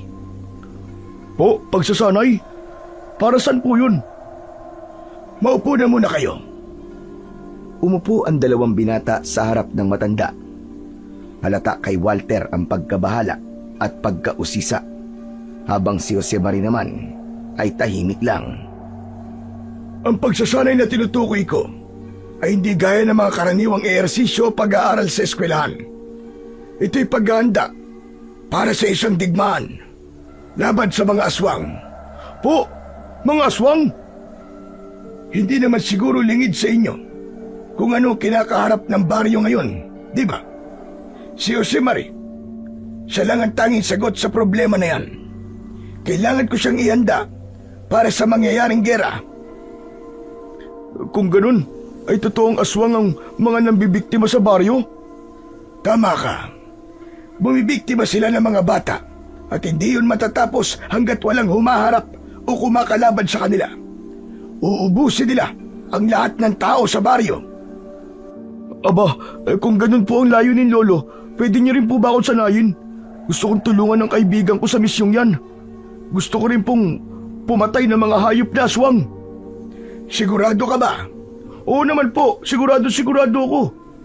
Hindi ako mawawala sa tabi ng kaibigan ko kahit kailan. Wala nang sinayang na oras ang tatlo. Pagkatapos ng maikling pagpapaliwanag ni Manggorio, agad nilang sinimulan ang matinding pagsasanay. Ang unang ipinagamit sa kanila ay ang arnis, isang uri ng sandatang kahoy na minsang ginamit ni Lola Agilina noon. Bagamat magaan sa unang tingin, may bigat itong dala, lalo na kung kailangang ulit-ulitin ang mga galaw ng walang humpay. O sige mga iyo, taas ang kamay. Huwag paikot-ikot lang. Kung di nyo kontrolado yung arnis, kayo rin ang masasaktan. Aray ko, akala ko madali lang to. Parang nilalagnat na ako ah. Nagpatuloy sila hanggang sa nakabisado na nila ang tamang galaw at tamang paggamit ng sandata. Kinabukasan, mas lalong binigatan ni Mang Goryo ang training. Pinatakbo niya sila ng paikot-ikot sa bakuran. Pinaakyat sa matataas na puno, pinagbuhat ng mabibigat na bato, at pinasubok sa mga gawaing susukat sa kanilang liksi na parang ninja training. Kakaiba para kay Jose Mari ang ganitong kilos sapagkat buong buhay niya ay lumpo siya. Ngunit tila may kung anong lakas sa loob niya na unti-unting lumilitaw. Araw-araw ay lumalakas ang kanyang katawan na para bang hindi na siya ang dating Jose Mari. Sa gitna ng kanilang pagsasanay, lingid sa kaalaman ni Jose Mari, may ginawa si Mang Goryo na hindi niya namamalayan. Kinuha nito ang itim na baso at pinalitan ito ng iba, kamukhang kamuka ng orihinal, tapos ay nagkulong sa isang silid. Nang matapos sa kanyang ginagawa, bumalik siya sa dalawa. Magaling mga bata. Teka, may ibibigay ako sa iyo, Jose Mari. Halika, lumapit ka. Nilabas ni Mang Goryo mula sa bulsa ang isang kwintas na gawa sa abaka na may nakapalamuting isang itim na bato na hugis bilog ngunit malapad. Makintab ito at kumikinang kapag tinatamaan ng araw. Wow! Ang ganda naman! Itim na diamante ba yan, Lolo Goryo? Hindi. Ito ang mutya ng basong itim. Po? Paano po nangyari yun? Di ba't ang mutya ng basong itim ay parang baso lang? Paano naging bato yan? Saka nandun po yun sa bag ko eh. Mamaya ko ipapaliwanag. Pahingi ng dugo mo. Hindi pa nakaimik si Jose Mari ay biglang hinawakan siya ng matanda at nilaslas ng kaunti ang kanyang braso. May tumulong dugo. Itinapat doon ni Mang Goryo ang baso sa kwintas. Kaagad itong nagliwanag. Ano yan? Sinabi ko na kung ano yan. Sige, kunin mo na to, Jose Mari, at isuot mo kagad. Ngayon, ay napag-isa ko na kayo ng mutya. Wag mong ilalayo yan sa katawan mo. Kaagad na tinanggap ni Jose Mari ang kwintas mula kay Mang Goryo. Pagkasuot nito sa leeg, napapikit si Jose Mari nang biglang dumaloy ang malamig na enerhiya sa buong katawan niya. Parang yelong tubig na dumaloy mula sa ulo hanggang talampakan. Kasunod nun ay tila may sumabog na init sa kanyang dibdib at agad siyang napahawak sa kwintas. Naramdaman niya ang kakaibang enerhiya sa loob niya. Naging matalas ang kanyang pandinig at naging malinaw ang kanyang paningin. Bigla, may naramdaman siyang mabilis na kilos mula sa likuran. Mula sa likod, buong bilis na inihampas ni Mang Goryo ang isang kahoy na pamalo. Subalit bago pa ito sumayad sa kanyang likod, agad yung nasalo ni Jose Mari gamit ang kanang kamay nang hindi man lang lumilingon. Magaling! Teka, paano ko po nagawa yun? Bigla siyang inatake ng matandang lalaki. Sinuntok siya at sinipa, pero lahat ng yun ay naiwasan ng binata. Teka, sandali lang po. Tama na po, Tatang. Tama na. Tumigil si Mang Goryo at tinitigan siya. Malalim pero kalaunan ay biglang napangiti. Handa ka na, bata. Sigurado ako na handang-handa ka na. binabati kita. Talaga po? Oo, pwede ka nang sumabak sa kahit na anong gera. Wow, ang galing! Paano naman po ako? Wala po ba kayong ibibigay sa akin na anting-anting? Gusto ko rin po nun eh. Sa kasamaang palad ay wala iyo. Nag-iisa lang ang mutya ng basong itim. Ang asawa ko, isa lang ang iniingatang mutya. Sayang naman. Iyo, ito ang totoong anyo ng mutya. At ngayon, nahanap na niya ang kanyang bagong tagapangalaga. At tinanggap mo na ito ng buo. Kaya, ibinalik ko na siya sa tunay niyang anyo. Po? Naguguluhan po ako. Ang mutya na yan ay pwedeng magbalat kayo. Itinago namin yan sa anyo ng isang basong itim para hindi pag-interesan ng iba. Mawawala lang ang bisa ng pagbabalat kayo kung matatanggap siya ng bagong tagapangalaga. Kaya huwag ka nang magtaka iyo kung bakit ganyan ngayon ang nakikita mo. Sabi ko naman sa'yo, di ba? Mahiwaga ang baso. Marami siyang pwedeng gawin. Ang galing naman talaga. Magaling talaga. Halina kayo. Tignan niyong maigi ang mutya at ang nasa loob niyan na munting gamo-gamo. Unti-unti ay biglang lumiwanag ng bagya ang mutya ng gamo-gamo. Tila may umiikot-ikot sa loob nito na parang isang kaluluwang sumasayaw. Nakita niyo ba? Opo. Ano po yun? Yan ang espiritu ng diwata na naninirahan dyan sa loob ng mutya na may alaga sa gamo-gamo. Alam mo bang kaya ka nitong kausapin sa iyong isip? Parang buhay. Kapag may banta ng panganib, ay gagabayan ka niya. Ayos ah. Baka pwedeng gamitin din yan para magpayaman. Hindi. Hindi maaaring abusuin ng kapangyarihan nito. Ang mga mutya ay iginagalang at hindi ginagamit sa mga pansariling kapritsyo. Sorry po. Uy pre, ang swerte mo naman. Buti ka pa merong ganyan, samantalang ako wala. Hindi mo kailangan ng mutya iyo. May iba't ibang uri ng lakas at hindi lahat ng mga tagapagtanggol ay kailangan ng kapangyarihan. Hindi rin lahat ng bayani ay may kapa. Kaya mo magligtas ng buhay kung talagang yun ang ninanais ng puso mo. Malay mo, sa tamang panahon, darating din ang para sa'yo kung karapat-dapat ka. Talaga po? Oo naman. At teka nga pala, may ibibigay pala ako sa inyo. Pumasok sa bahay ang matanda at paglabas nito, may hawak na itong isang katana. Espadang katulad ng mga ginagamit ng mga samurai. Ito nga pala ang sandata mo na pwedeng gamitin laban sa mga aswang. Teka po, wala akong mutya kasi exclusive lang yung para kay Jose Marie, di ba? Pero lolo, bigay naman. Bigyan niyo naman po ako ng ganyan, oh. Ah, gusto mo rin ng ganito? Ayan, oh. Pwede mo maging sandata. Oh, yun ang ibibigay niyo sa akin? Palakol. Ang bigat-bigat po niyan, lolo, eh. Bakit ka naman magrereklamo sa palakol? Alam mo bang, yan ang sandata ko nung nakikipaglaban pa kami ni Aguilina. Huwag ka na kasing umangal.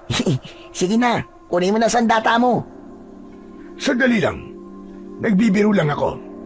Oh, heto ang sayo, Walter. Latigo? Tama ka. Latigo yan na gawa sa buntot ng pagi. Hindi lang basta-basta latigo yan, iyo. Ang bawat tagupit niyan ay may lakas na parang kidlat. Kayang sunugin ang balat ng kahit na sinong aswang.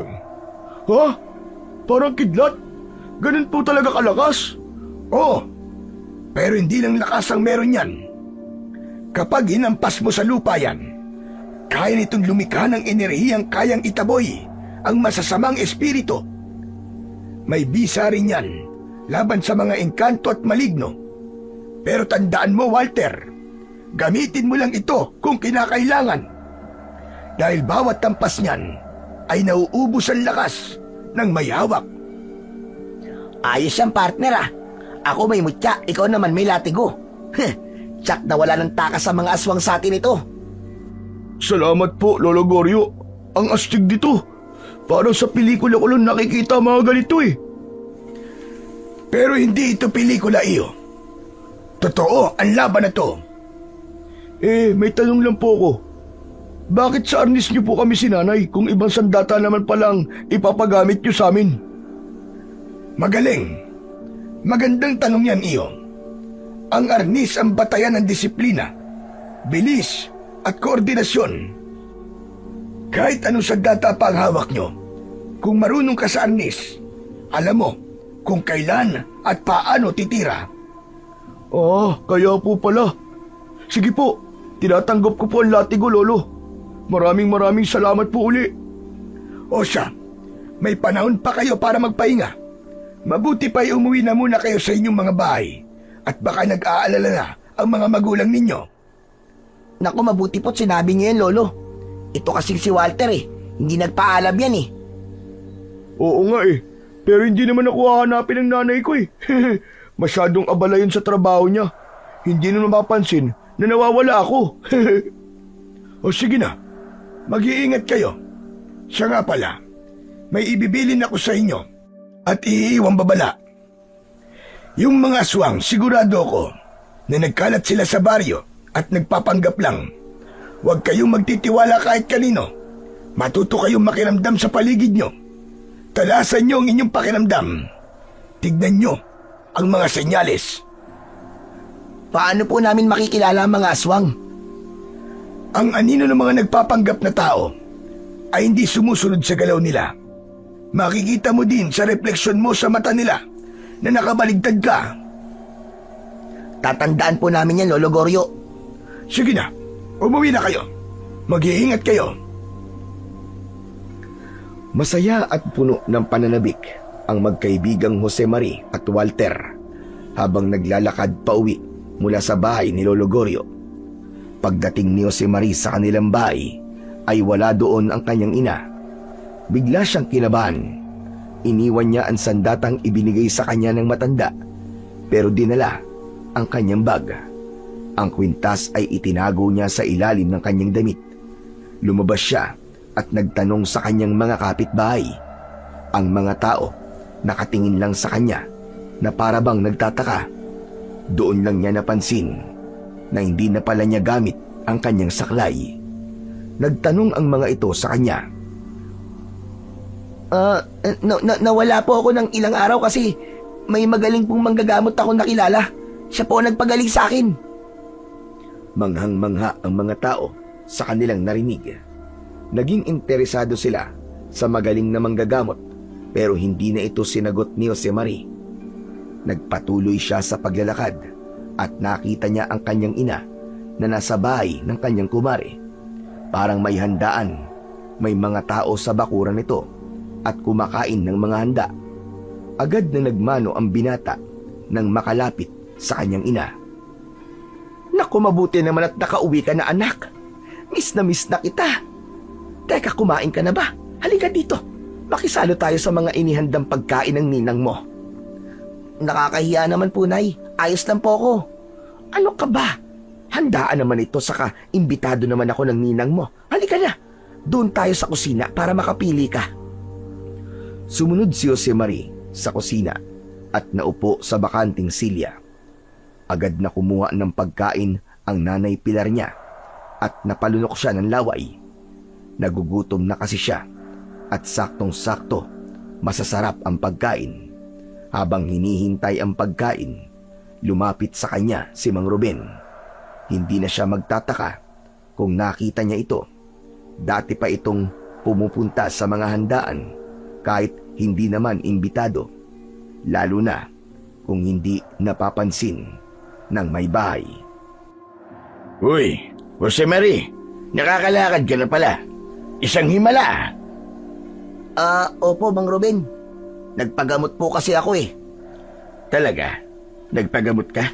Kanino? Sa isang engkanto ba? Hoy, Ruben, ano ba yung sinasabi mo sa anak ko? Lubayan mo nga siya.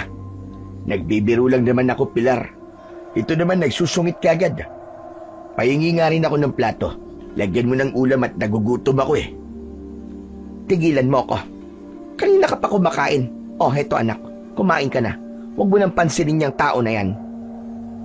Hindi. Kasi iti-take out ko sana para sa anak ko si Karen. Naku, hindi ikaw ang kumuha. Bakit ako ang uutusan mo? Patuloy sa bangayan ang dalawa. Hindi na ito pinansin ni Jose Marie. Bagkus ay inilabas niya ang basong itim at pinaglagyan ng tubig ng kanyang ina. Biglang nagbago ang reaksyon ni Mang Ruben nang makita ang bagay na yon. Matagal niya nang hinahanap ang basong itim. Kilala niya ang bagay na yon. Isang mutya yon na inaalagaan ng kanyang mortal na kalabang si Aguilina. Ito ang kinatatakutan nilang mutya na palaging hawak ng matandang babae noon na pumupuksa sa mga kalahi niya at sa mga sigbin na alaga nila. Kapansin-pansin ang pamumula ng kanyang pisngi at hindi yun nakalampas sa paningin ng binata. Okay lang po ba kayo, Mang Ruben? Bakit po yata bigla kayo natahimik? Saan galing ang basong yan? Bakit nasa iyo yan?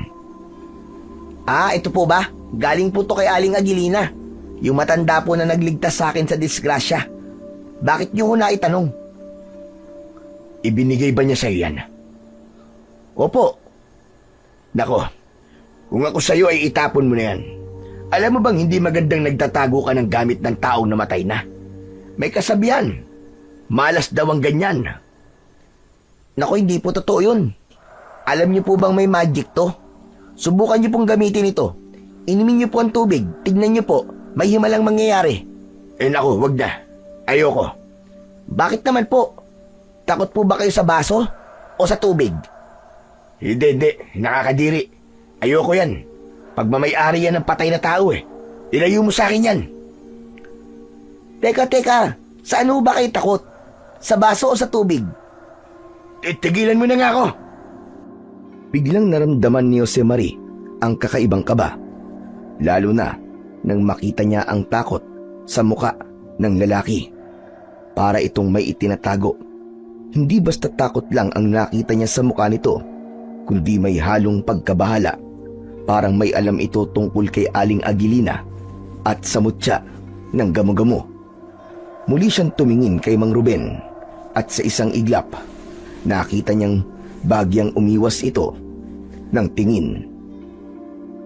Natapos ang handaan, umuwi na ang mag-ina. Mabilis na lumipas ang oras. Gabi na, lumabas siya ng bahay at nagpahangin sandali sa may balkon ng kanilang bahay. Maya-maya pa ay nakita niya si Mang Ruben na dumaan sa tapat niya. Naglalakad ito, ngunit natigilan ang binata nang makita niyang hindi gumagalaw ang anino nito kahit na siya ay naglalakad. Para lang itong isang itim na figura. Hugis tao pero hindi gumagalaw. Napakuyom ang kamao ng binata. Agad siyang pumasok sa loob ng bahay at dinampot ang kanyang katana na nakatago sa ilalim ng kanyang kama. Matapos nito, mabilis siyang lumabas at tumakbo papalapit sa direksyong tinahak ng lalaki. Hoy! Sandali lang! Tumigil si Mang Ruben at dahan-dahang umarap. Kasabay nun ay may narinig siyang mga kaluskos mula sa paligid.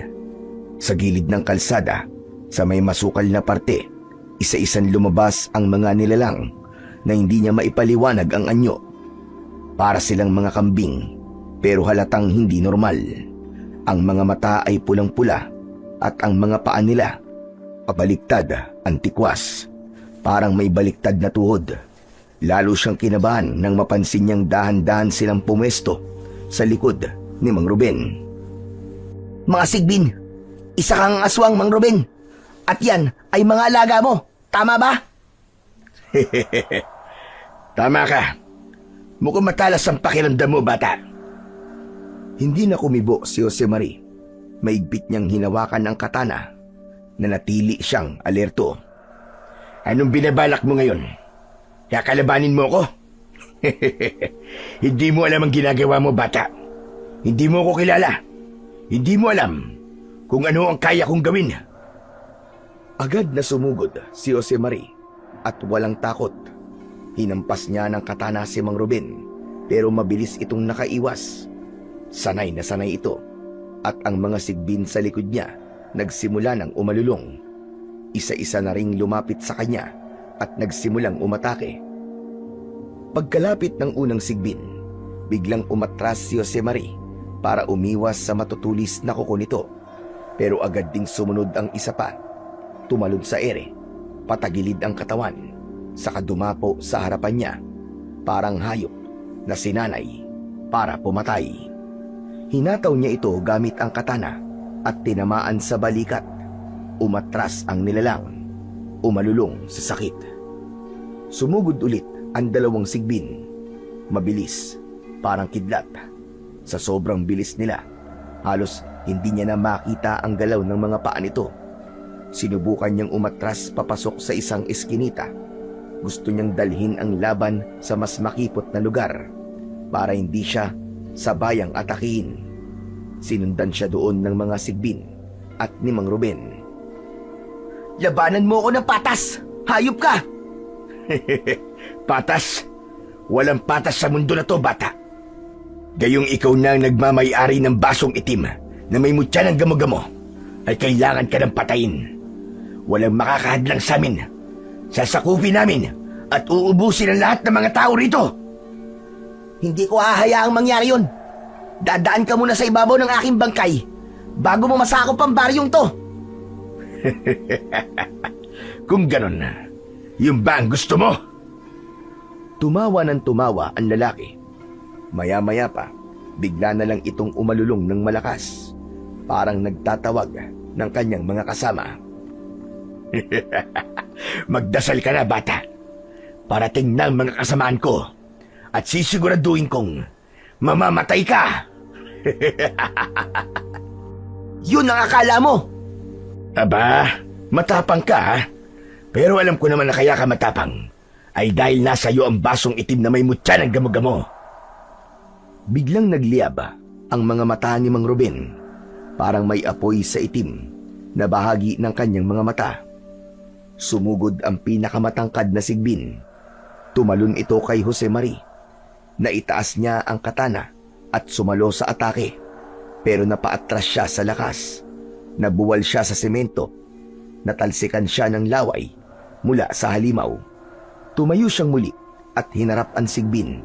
Pinunasan niya ang laway nito sa kanyang pisngi. Ramdam niyang mainit ito. Parang may halong asido. Napatingin siya sa hawak niyang katana. Nanginginig man ang kanyang mga kamay. Buong-buo naman ang loob niya na lumaban. Hindi ako papayag na matalo rito. Hindi ngayon. Sumugod muli ang sigbin. Mas mabangis at mas mabilis. Tumalon ito. Mga kukoy nakaumang. Ang bibig ay bukas na tila sasakmal. Ngulit sa eksaktong sandali, umikot si Josemarie sa tagiliran. Gamit ang buong bigat ng katawan, itinarak niya ang katana sa katawan ng sigbin. Tumili ang sigbin. Isang matinis at malalim na halinghing ang umalingaw-ngaw sa paligid. Kumislot ito, pilit na umaatras. Ngunit maigpit ang pagkakabaon ng espada. Hinugot ito ni Josemarie at mabilis na tinaga ang leeg ng sigbin. Tumilapo ng ulo at gumulong sa lupa. Walang hiya ka! Pinatay mo ang alaga ko! Biglang nagbago ang anyo ni Mang Ruben. Napangiwi siya at unti-unting lumitaw ang kanyang tunay na anyo. Kulubot na balat, maitim na mapupulang mga mata, mahabang kuko at matutulis na ngipin. Isang ganap na aswang ang lumitaw sa harapan ni Josemarie. Ngayon, tikman mo ang galit ko! Nagwala si Mang Ruben. Sumugod siya kay Josemarie. Mabilis parang hangin. Halos hindi mahabol ng mata ang bawat galaw. Pinagsususuntok at pinagtatatadyakan niya ang binata. Sabay hampas ng kanyang matatalas na kuko. Nagtalsikan ang mga kahoy at lupa sa bawat pag-atake niya. Tinangkang salagin ito ni Josemarie gamit ang katana, pero sobrang lakas ni Mang Ruben. Biglang nagdatingan ang iba pang mga aswang. Kasama nila ang mas marami pang sigbin. Walang nagawa si Josemarie kundi ang tumakbo. Hinabol siya ng mga nilalang. Tumalon siya sa bakod, tumakbo sa ilalim ng mga puno, at muli napadpad sa isang malawak na lugar sa baryo. Sinundan siya doon ng mga halimaw hanggang sa siya ay mapalibutan. Natakot siya at inisip na nakatakda na ang kanyang kamatayan. Humigpit ang hawak niya sa kanyang katana. Ngunit tila isang himala. Nakarinig siya ng mga yabag. Maraming mga yabag. Napatingin siya at laking gulat niya nang makita sina Lolo Goryo, si Walter at iba pang mga kalalakian na may kanya-kanyang bitbit na mga sandata. Sugod! Nangyari na nga ang gera, tao laban sa aswang. Matindi ang naging labanan. Ang latigo ni Walter ay kanyang iwinasiwas sa mga kaaway, dahilan upang masunog at matunaw ang mga aswang at sigbin na natatamaan. Si Mang Goryo naman ay matikas na ipinupukol nito ang hawak niyang palakol. Mga sigbin ang una niyang pinuntiryang pugutan. Marami ang namatay sa panig ng mga aswang at may ilan ding namatay at nasugatan sa mga tao. Sa gitna ng kaguluhan, natigilan si Josemarie. Sa gilid ng kanyang paningin, nakita niya ang isang pamilyar na muka sa lugar ng labanan. Nay! Pagkasabi nun, ay napatingin si Mang Ruben sa gawi ni Aling Pilar. Napangisi ito at sa isang mabilis na galaw, nilapitan nito ang ginang at agad na binihag. Sige, subukan mong gumawa ng hindi maganda, bata. Papatayin ko ang nanay mo. Huwag! Maawa ka! Biglang tila tumigil ang ikot ng mundo. Ang mga naglalaban, lahat ay napatingin kay Mang Ruben. Pakawalan mo ang nanay ko! Bitiwan mo siya! Wala ka sa posisyon para utusan ako, bata. Hawak ko sa aking mga kamay ang buhay ng iyong ina. Anak, hayaan mo na ako. Sige na, patayin mo na siya. Na hindi pwede. Hindi ko hayaang mapahamak ka. Huwag anak, isipin mo ang buhay ng mas nakararami. Okay na ako anak. Sige na. Tama na ang drama. Ibigay mo sa akin ang mutya ng basong itim, kapalit ng buhay ng nanay mo. Ano? Ayaw mo? Biglang idiniin ng aswang ang matalas nitong kuko sa leeg ni Aling Pilar. Tumulo ang dugo mula rito. Wag! Sige na, oo na. Ibibigay ko na sa iyo ang baso. Ito kunin mo. Pero pakawalan mo ang nanay ko. Inihagis ni Josemarie ang basong itim malapit sa aswang. Agad namang binitiwan ni Mang Ruben si Aling Pilar. Pagkabitaw ng baso, biglang bumagsak ang binata sa lupa. Tila nawalan ng lakas ang kanyang mga binti. Anak! Ano nangyari sa iyo? Lalapitan sana ng ina ang kanyang anak, pero naging maagap si Mang Goryo. Kinuha nito ang babae at inilayo kay Josemarie. Mang Goryo, ilayo niyo po si nanay dito, pakiusap. Si Walter ang agad na umalalay kay Aling Pilar. Pilit niya itong inilalayo, pero ayaw umalis ng babae. Hindi! Ang anak ko! Ano pa magiging laban niyo sa amin? Nasa akin na ang pinagmamalaki niyong mutya. Huwag ka nang maingay, Pilar. Yang anak mo, muling nawalan ng silbi. Lumapit si Mang Ruben kay Josemarie at iniamba dito ang kanyang mga kuko. Balak nitong patayin ng binata, ngunit nang makalapit na ito, biglang inilabas ng binata ang suot niyang kwintas. Ang tunay na mutya ng basong itim na may nakapaloob na mutya ng gamo-gamo.